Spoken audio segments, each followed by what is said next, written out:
when we get our when we are using a macro dose, especially, but and probably to some extent microdosing too, we may get our periods earlier than when we would have expected them to come. And then also, it may re-regulate a menstrual cycle if someone's had an irregular menstrual cycle for various reasons. It may even bring back a menstrual cycle after a period of absence. Now, I don't mean when we're in, getting into menopause, but I mean Right, right, right. if we are still in our reproductive years or even in perimenopause and we've had some irregularity from, or I'm sorry, an absence of a period, especially from something like polycystic ovary syndrome, it may bring back the menstrual cycle after a time of an absence.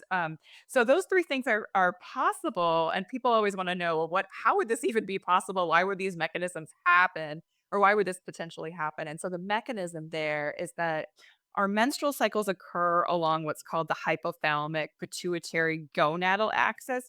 And that Okay. simply means that like our brains are in communication with our ovaries. And that's why we have the different phases of the menstrual cycle, like the follicular phase, then ovulation, then the luteal phase, then we get our periods and it starts all over again, right?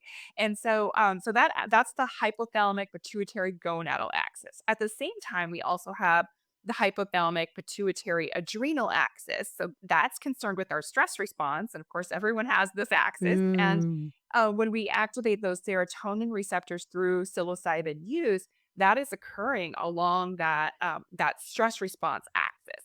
But by their names, you can tell that they overlap with the hypothalamus and the pituitary gland. So mostly they overlap in our brains.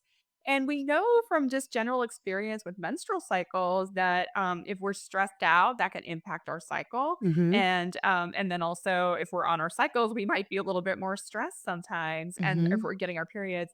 And so we know they overlap in general. And then researchers are saying it's not a stretch to assume that if you are doing a psilocybin journey or microdosing, that that may have an impact on the menstrual cycle. Usually it seems like favorably.